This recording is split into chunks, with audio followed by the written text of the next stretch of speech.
Hello and welcome everybody to the walk around video here at your next car of the 2019 69 Reg G20 330e M Sport.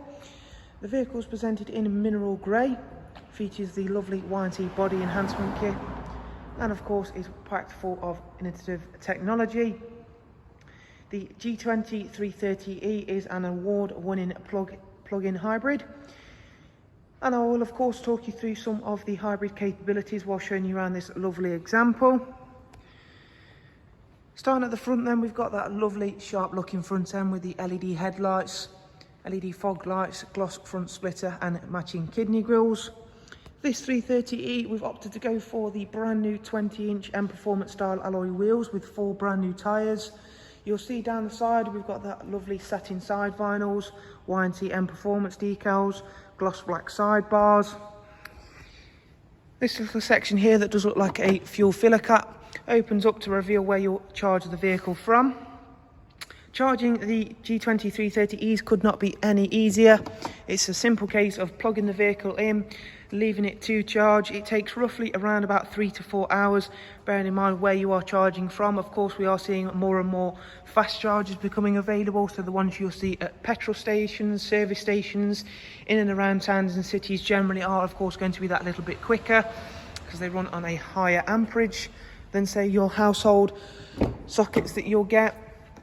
Inside is no different to a regular petrol or diesel G23 series. So we've got that lovely sophisticated interior. I will of course go over the extra buttons and features in a short moment. Lovely ambient lighting, which is of course all interchangeable to something of your own preference. We've got the black Venezia leather on this car. Both front seats are heated. Thanks to the way that they have moved forward in their packaging on the G20 330e, they are now able to offer that little bit more space in the plug-in hybrid over its predecessor. So you can see in here we've got a lovely 3-seat Isofix rear bench with the central folding armrest. Previously it used to be a little bit more cramped just in for the middle passengers, for example. But again, thanks to moving forward with how they package these vehicles, it is that little bit more open and a little bit more spacey.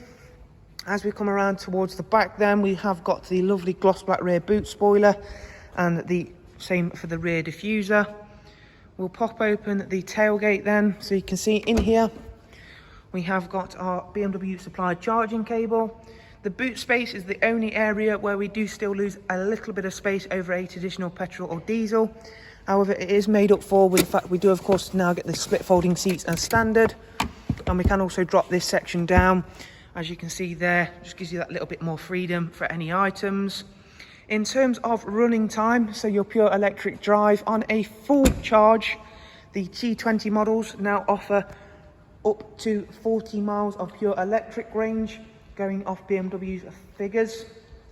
That is really, really impressive to say how much technology you have got on board with a combined mileage. So that is of course combining the petrol engine and the electric figures.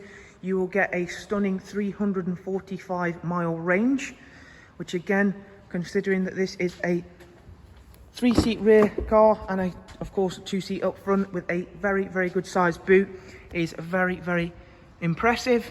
And of course we have got tons of technology to keep yourself entertained and of course comfortable inside the car.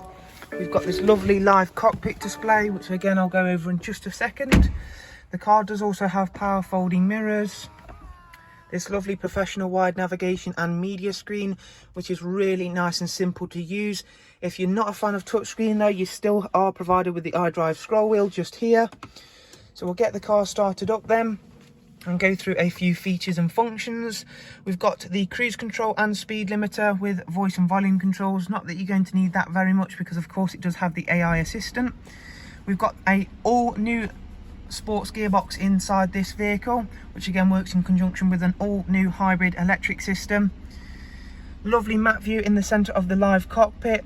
That makes it really nice and easy to navigate away. Of course you still have your map view just here in the center, but of course you can just take a glance down and look in the center. We have got a regular display just to our left hand side, which is for your fuel range, so your petrol, and to the right hand side your electric range. After I finish here, the car is going to go straight behind me and go on charge, ready for a viewing. You can see here I can swipe effortlessly between different tabs and different pages. You can add more pages and add different widgets as you go along. And we'll tab in straight to the navigation screen, which I think is a really useful feature on the eDrive models, because as you can see, it's highlighting where I can charge the car and where is the most suitable one for us by highlighting it in green. So if we show the list, you can see here that is now highlighting all of the similar ones to that station. So as you can see, AC BP Pulse, which is the most recommended one for this vehicle. As you can see, it gives me all the information. I can have directions straight away, start route guidance. I can even have the telephone number for that. Alongside that, I can have points of interest near around that. BMW charging and mini charging, so it's ideal for this car. And it even tells you, do you need to pay for that charging station in particular. I find that really useful, especially for this type of car. Very handy to have. Back away from there, we've got Bluetooth, telephone and audio, as you can see there, with screen mirroring via Miracast. We have got Bluetooth audio, as well as Spotify music collection, and of course DAB radio. If we go into the app section, again, this is something you can add to as you go along. So there are other apps you can download to the car, but again, there's some interesting features to be used there. Back to the main menu once more. If we just select reverse to the car, you see we've got a reversing camera with front and rear sensors. So again, really useful features to have on an everyday vehicle. Down here is our selectable eDrive modes. We've got sport, hybrid and electric. Electric, of course, is full electric. Hybrid is the combination of the two, and sport gives you a really unique feature to the G20s, is an extra boost facility. That is where you'll get the maximum horsepower over the 2-litre turbocharged petrol engine, and of course the hybrid facilities on board the car. Really, really nice to have that. And of course, if you're a big kid like myself, anything that's got extra boost written on it is fantastic to have. For now though, there is a look around another fantastic eDrive here at your next car. If you'd like more information on the vehicle, please do check out the links I'll leave in the description. That way you can see all of the prices and funding options available for this superb plug-in hybrid 3 Series. Thank you very much for watching. Do of course take care. Goodbye.